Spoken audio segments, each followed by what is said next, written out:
Bonjour à tous. Avant de commencer, je tiens à préciser que l'histoire que aujourd'hui est le fruit de mes recherches personnelles. Elle n'engage que moi et peut contenir des erreurs, des inattitudes ou des oublis. Si vous avez des informations complémentaires, n'hésitez pas à les partager dans les commentaires pour enrichir le sujet.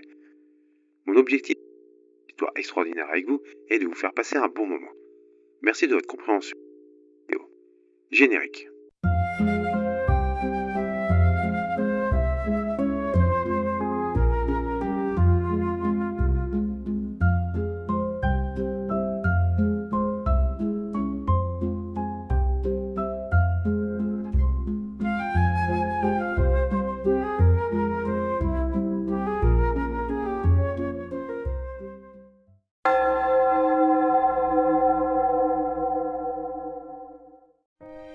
Saunière est né le 11 avril 1852. Il est le fils de Joseph et Marguerite Saunière, qui ont eu au total 11 enfants, dont 4 sont décédés en bas âge. La famille Saunière est originaire de Montazel, un petit village du département de l'Aude. Béranger Saunière est le second enfant de la famille, mais il reçoit le statut de fils aîné du fait de la mort de son frère aîné, né en 1850. Béranger Saunière a notamment un frère nommé Jean-Marie Alfred, mieux connu sous le nom d'Alfred, de 3 ans son cadet. Celui-ci deviendra également prêtre.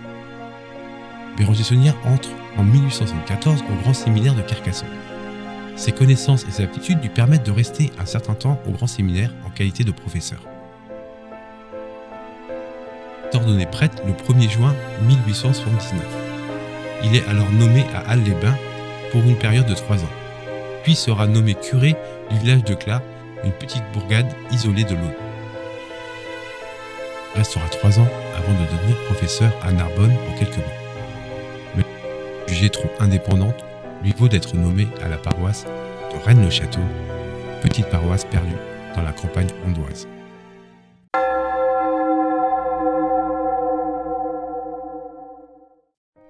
Béranger Saunière est nommé le 22 mai 1885, à l'âge de 33 ans, curé de Rennes-le-Château, un village pauvre et isolé de 200 habitants situé dans la partie sud du département de l'Aude, qui a perdu en 40 ans la moitié de sa population. À son arrivée, l'abbé découvre une église dédiée à Marie-Madeleine datant du XIIe siècle. L'église est délabrée. Des planches remplacent les vitraux cassés par des rafales de vent, la toiture est percée, la pluie a fait des ravages à l'intérieur et le presbytère est lui inhabitable, ce qui oblige le jeune curé à loger chez une paroissienne, Antoinette Marc, qui aura peu d'importance dans cette histoire. Béranger Saunière, désolé, voire peut-être écœuré par ce qu'il découvre, mais aussi emporté par ses convictions légitimistes, n'hésite pas à diaboliser dès son arrivée la jeune république maçonnique et lors des élections législatives françaises en 1885, il conseille un vote royaliste au cours de l'une de ses messes. Béranger Saunière a toujours exprimé ses convictions sans se cacher. Le maire de Rennes-le-Château, apprenant cela, s'en plaint au ministre des Cultes, ce qui a pour résultat de le suspendre de tout revenu pendant 6 mois. Pendant ces 6 mois, Béranger Saunière donnera quelques cours afin d'avoir un petit revenu. Après la sanction, Saunière reste investi dans son rôle de prêtre et souhaite améliorer l'état de son église et décide de commencer des travaux, mais il ne possède pas les fonds pour cela. Alors il va demander de l'aide autour de lui. Un commerçant, limonadier du village voisin de Luc-sur-Aude, compétent en travaux de maçonnerie et dénommé Elibo, accepte de lui venir en aide. L'abbé Saunière peut entamer les travaux dès 1886, avec les dons des paroissiens et de certaines de ses connaissances. Il commence par le presbytère, ce qui lui permettra de s'y installer. Les travaux prennent du temps car Elibo, le maçon, réalise les travaux qu'en fin de semaine après ses activités professionnelles. Durant cette même période, l'abbé Saunière prend une décision qui choquera certains de ses paroissiens et paroissiennes.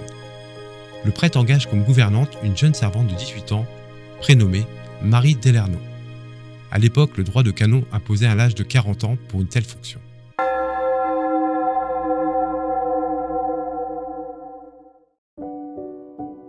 Maintenant que les travaux du presbytère sont finis, et qu'il peut s'y installer, l'abbé Saunière décide de faire réaliser les réparations de la toiture de l'église, pour éviter les infiltrations et autres fuites. Une fois ces travaux terminés, Béranger Saunière souhaite procéder rapidement au remplacement grâce à un don de 700 francs fait par une vingtaine paroissienne. Béranger Saunière quelques ouvriers dans le village et il commence par faire déplacer la pierre et le balus de cet hôtel. Il découvre à ce moment-là des parchemins caches d'un pilier wisigoth qui soutenait cet hôtel. Cela a été rapporté par le maçon Elibo. Il semble attester que, lors des travaux, des parchemins furent remis au curé car ils étaient en latin. Saunière leur dira de qui les traduira plus tard et les invita à s'en aller. Le conseil municipal, ayant eu écho de la découverte de Saunière, lui demande de fournir les parchemins à la mairie. L'abbé Saunière leur remet des calques de ces parchemins, lesquels ont disparu de la mairie en 1910. Selon certains, ces parchemins auraient également pu être découverts dans le compartiment d'un balustre en bois situé près de l'hôtel.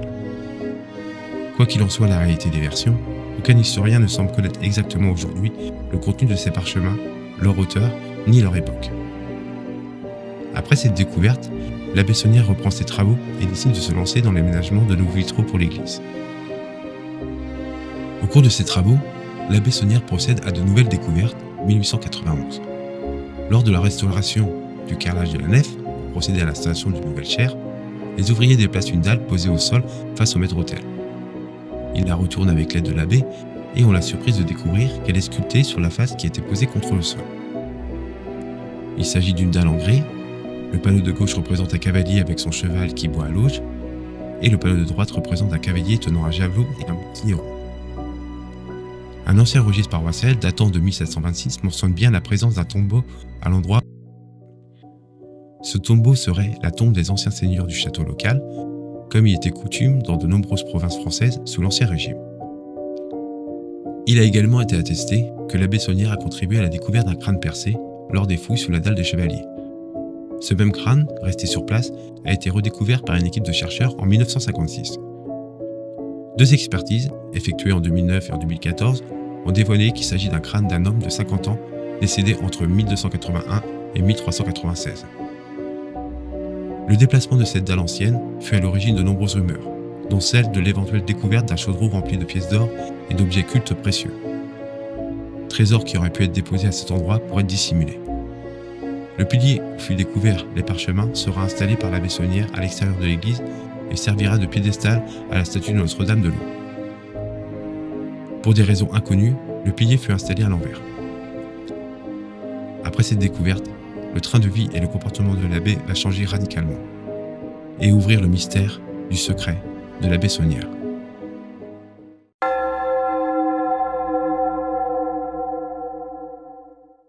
L'abbé Saunière commence à s'intéresser à l'environnement immédiat de son église, le presbytère, le cimetière et le chemin qui y mène.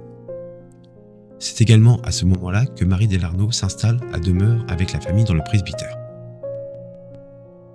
L'attitude de l'abbé paraît de plus en plus étrange aux villageois qui se rendent compte que le curé, aidé par sa savante, commence à creuser dans le cimetière collé à l'église. Il change l'agencement des tombes et s'acharne à effacer certaines épitaphes. On ne connaît toujours pas la raison. En mars 1895, le conseil municipal de Rennes-le-Château a constaté plusieurs dégradations nocturnes opérées par l'abbé Saunière dans le cimetière et adresse 2 lettres de plainte au préfet de l'Eau. Durant cette même période, les villageois constatent que l'abbé Saunière s'absente de manière régulière de sa paroisse, où ils le surprennent à réaliser des fouilles dans la campagne environnante. Pendant ses voyages, il est muni d'une valise qu'il transporte à dos d'âne ou d'une hotte de vendangeur sur les épaules, censée contenir des pierres ramassées pour la décoration de son église ou de la grotte de son jardin. L'abbé Saunière, qui semble toujours avoir vécu dans une certaine pauvreté, donne l'impression d'être devenu riche après avoir procédé à de simples opérations de restauration dans son église. Il se lance à dépenser sans compter. Il entreprend la rénovation complète de l'église selon ses goûts, qui seront achevés en 1897. Le style baroque de l'église est original et peut choquer certains chrétiens. Il la décore de couleurs vives. Il installe de nombreuses statues. Remplace le chemin de croix. Sculpté soutenant un bénitier à l'entrée. Demande la réalisation d'une fresque. Et fait décorer le bas de l'autel. Contraint par la municipalité et les villageois, Saunière arrête les fouilles en 1887, mais les constructions et les rénovations ne s'arrêtent pas là. En 1889, l'abbé Saunière achète 6 terrains à Rennes-le-Château, au nom de sa servante, Marie Desnarnaud, qu'il désigne comme sa légataire principale. Il y fait construire un jardin agrémenté avec une ménagerie, une serre, 2 tours reliées par un chemin de ronde, une en verre et une en pierre, la tour Magdala, bâtie au bord de collines, où il y mettra sa bibliothèque. Il construit aussi une maison, la Villa Béthanie, petite et luxueuse comparée aux autres maisons, destinée initialement à accueillir les prêtres à la retraite.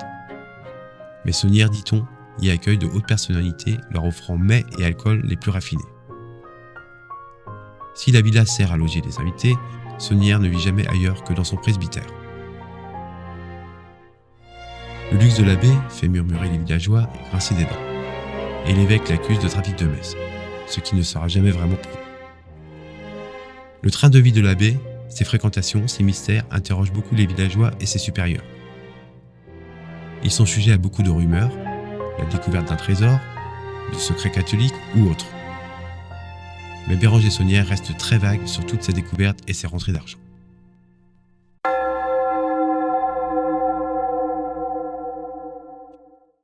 Dans les 10 premières années de ce nouveau siècle, l'abbé Saunière continue à dépenser sans compter.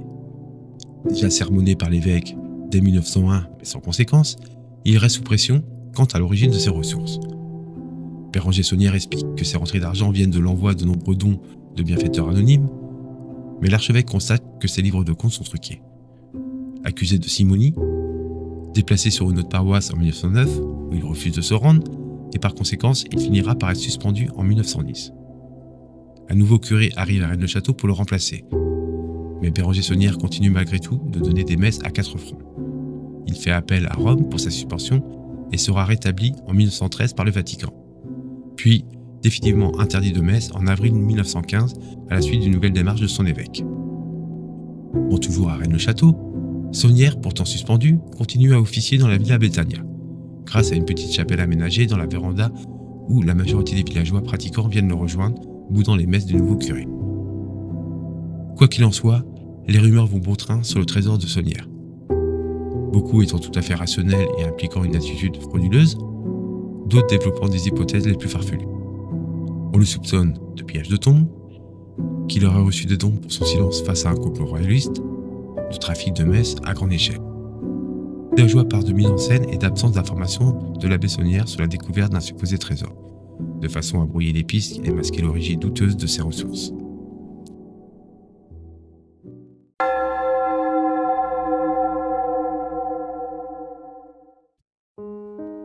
Les dernières années de Béranger Saunière semblent être vécues de façon plus difficile sur le plan matériel. Il n'est plus curé officiel de la paroisse, il est accusé de trafic de messes et ne peut plus officier. Et ne peut plus recevoir non plus de courriers destinés à la paroisse, donc d'éventuels dons de donateurs. De plus, en 1914, la Première Guerre mondiale éclate. Malgré ça, l'abbé Saunière semble toujours avoir des projets. Lorsqu'il est victime d'une attaque cardiaque, survenue alors qu'il se promène sur sa terrasse, le laissant très affaibli. Peu après, Jean Rivière, curé d'Espéranza, vient confesser Saunière pour l'extrême onction. Troublé par ce que lui dit Saunière, il ressort livide de la chambre et, fait extraordinaire, lui refuse l'absolution. Il finira 2 jours plus tard par lui donner quand même les derniers sacrements. Béranger Saunière meurt le 22 janvier 1917 à l'âge de 64 ans. Après le décès de l'abbé, Marie Desnarnaud vécut de plus en plus isolée. Elle avait l'habitude de dire aux gens du village « Avec ce que le curé a laissé, il y de quoi nourrir le village pendant 100 ans, et il en restera encore. » Les années pendant la Seconde Guerre mondiale furent difficiles pour Marie. Et à la fin de la guerre, le nouveau gouvernement ordonna le changement de monnaie.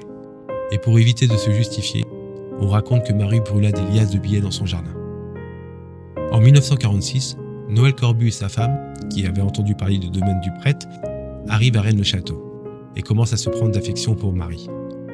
Après quelques mois, Noël Corbu proposa un viager à Marie car elle ne souhaitait pas quitter le domaine.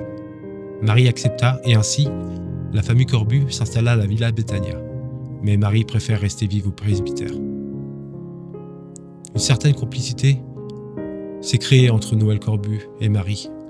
Régulièrement, ils passent de longs moments à échanger, mais lorsque Corbu interroge Marie sur la fortune de Saunière, il n'avait qu'en réponse Ne vous faites pas de soucis pour vos ennuis d'argent, mon cher monsieur Noël.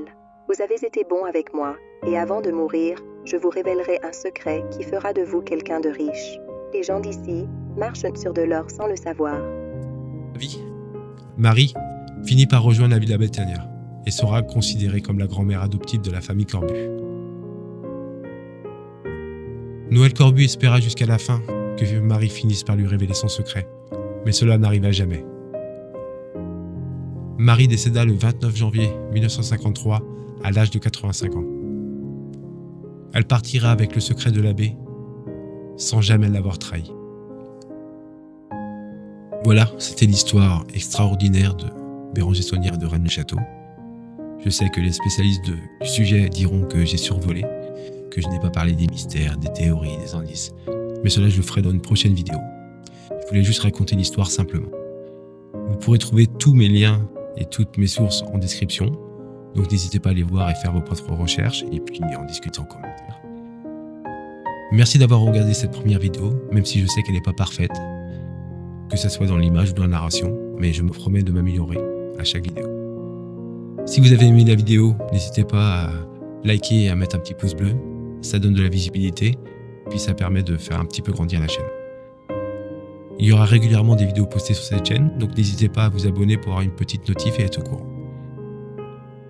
Merci d'avoir regardé la vidéo jusqu'au bout. Je vous dis à très bientôt pour de nouvelles histoires extraordinaires.